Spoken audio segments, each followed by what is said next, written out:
Welcome to the History AI podcast, where the past comes alive with facts, anecdotes, and a dash of humor. Here are your hosts, Chuck and Marco. Welcome back to the History AI podcast, history fans.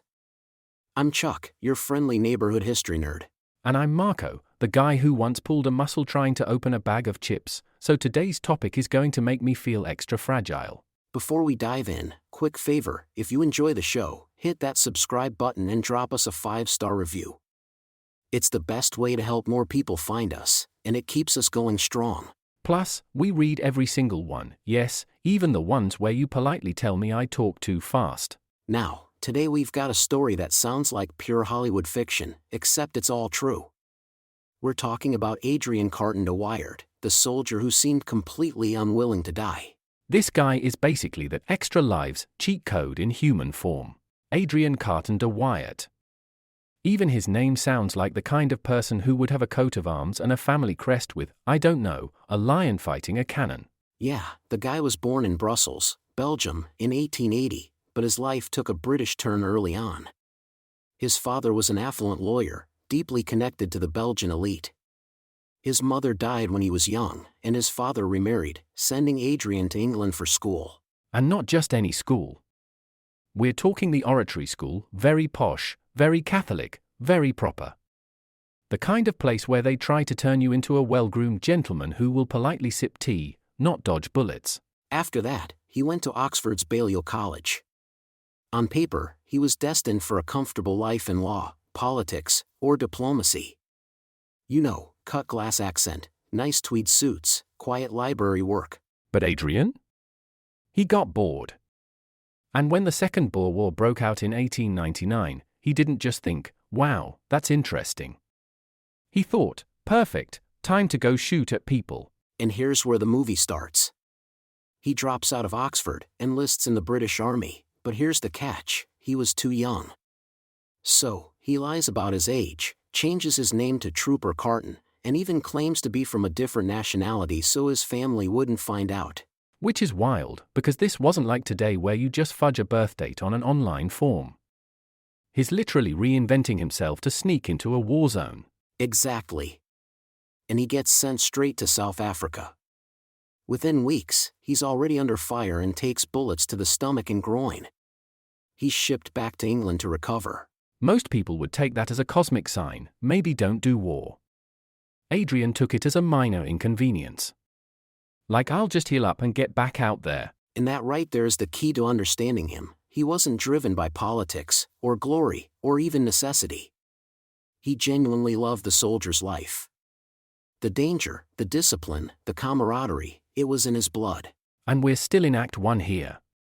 The rest of his life is going to be a string of impossible survival stories that would make Hollywood screenwriters throw up their hands and say, no one would believe this. So, let's talk about Adrian Carton de Wiart's injury record, because honestly, it reads like a morbid shopping list.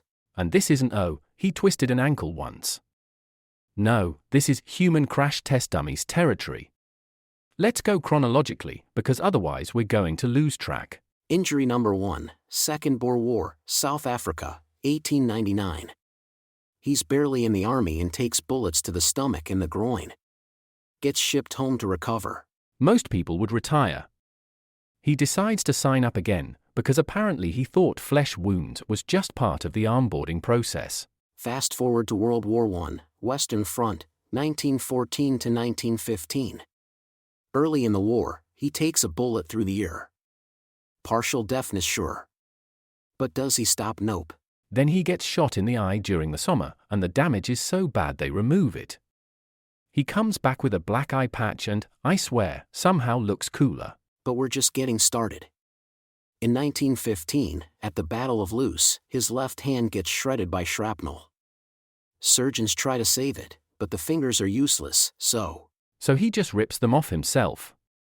No anesthesia, no waiting. Just these are in my way, let's fix that. They eventually amputate the whole hand.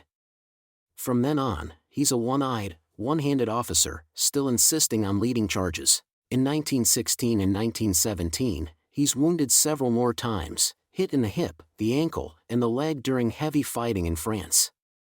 Any one of these could have taken him out permanently.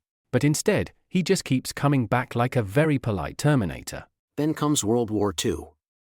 In 1941, while flying to a mission in Yugoslavia, his plane is shot down over the Mediterranean. He bails out, crashes into the sea, swims a mile to shore. And then gets captured by the Italians. Because obviously shot down in enemy territory is just a casual Tuesday for this guy. While in an Italian POW camp, he injures himself multiple times during escape attempts, falling, scraping, even damaging his back. He tries escaping 5 times. Eventually, in 1943, when Italy changes sides, they release him. And instead of saying, "I think I've done my bit," he goes straight back into service at age 63.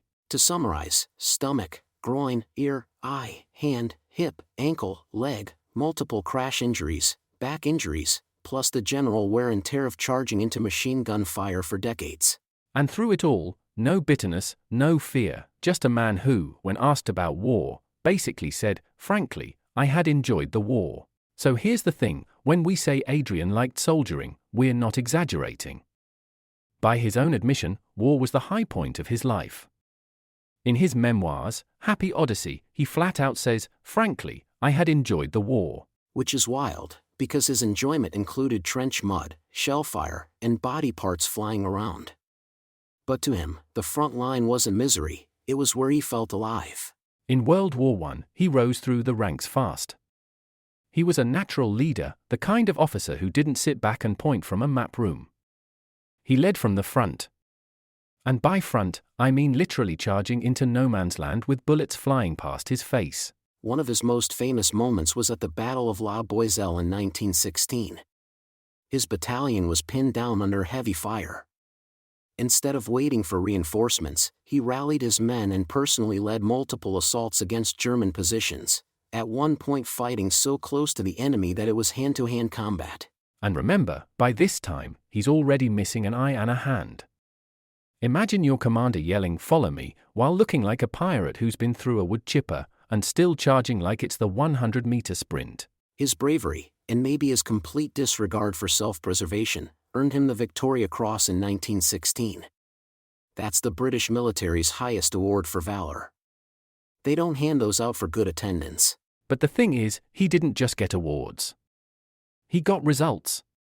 His leadership saved lives, captured positions, and kept morale high. Soldiers followed him not because they had to, but because they saw him take the same risks they did, usually more. Then came World War II. By now, you'd think he'd be too old for frontline work. But instead, the British government sent him on special missions. In 1941, he was en route to negotiate with Yugoslavian forces when his plane was shot down, leading to his capture by the Italians. And being Adrian, he treated imprisonment like a mildly inconvenient vacation. He made 5 escape attempts, including digging tunnels and climbing prison walls. This wasn't a man content to sit in a cell and wait for the war to end.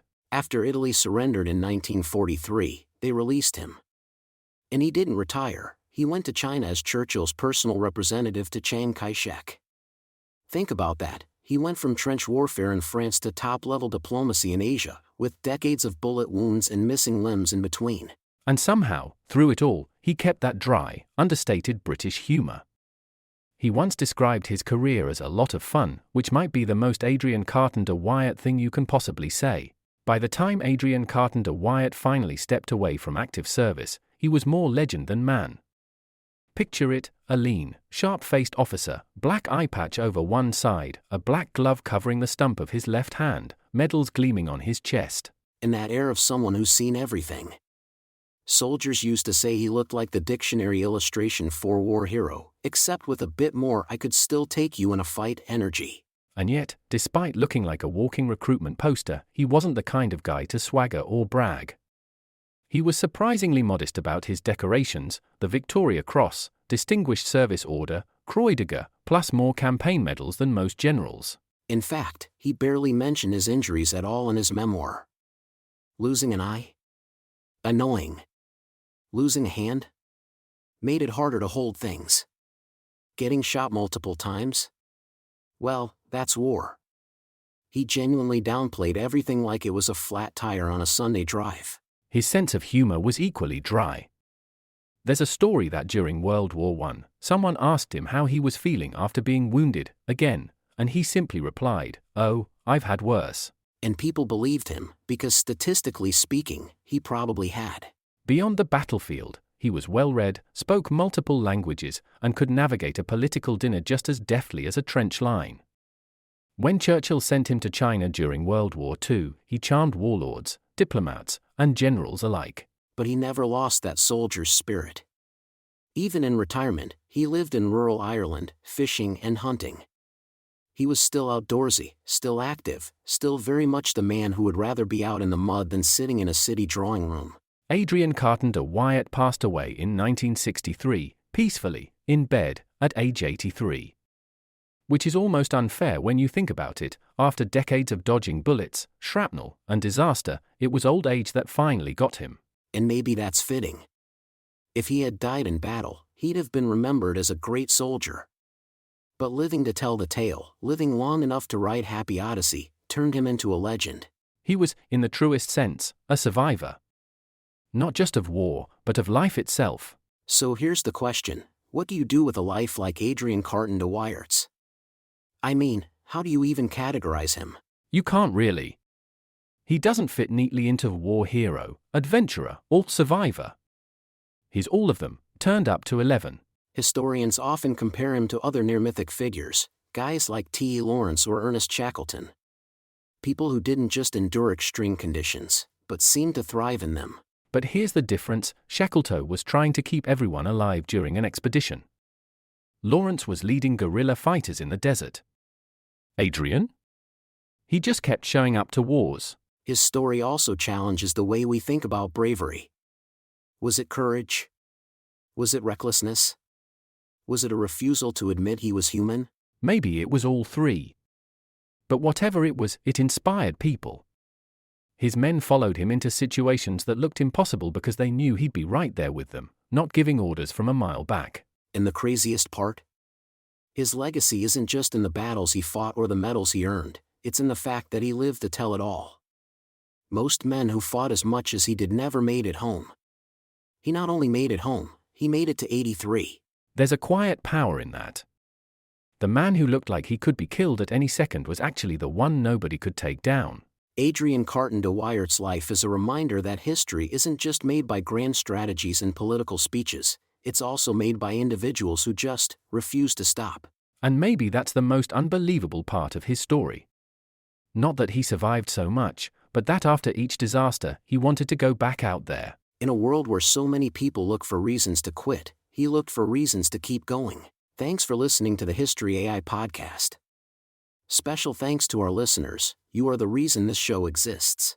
Remember, leaving a 5-star review really helps us grow. Share the show with your friends, family, or that one coworker who always wears camo to Casual Friday. All our episodes are evergreen. You can go back and listen to any topic we've covered, and it's still fresh. And if you've got ideas for future episodes, send them our way on social media. And don't forget to check out our new merch, the link's in the show notes. Until next time, keep your history alive.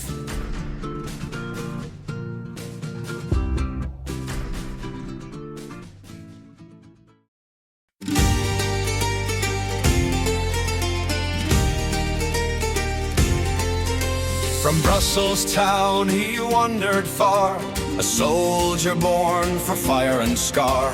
Through dusty trails and frozen mud, he paid his price in sweat and blood. Lost a hand but raised a toast to every battle he loved the most. With one sharp eye and a stubborn grin, he'd just keep marching in again. He's the man who wouldn't die through smoke and steel. He'd charge and cry with a patch on his eye and a hook for a hand. Still he fought for king and land. Bullets, bombs and fire in the sky couldn't make the man say goodbye. Adrian Carton de Wiart, the lion with the iron heart. Boer War days to the Somme's dark nights, he led his men through hellish fights. Shot through face, through skull, through knee, yet laughed and said it's fine by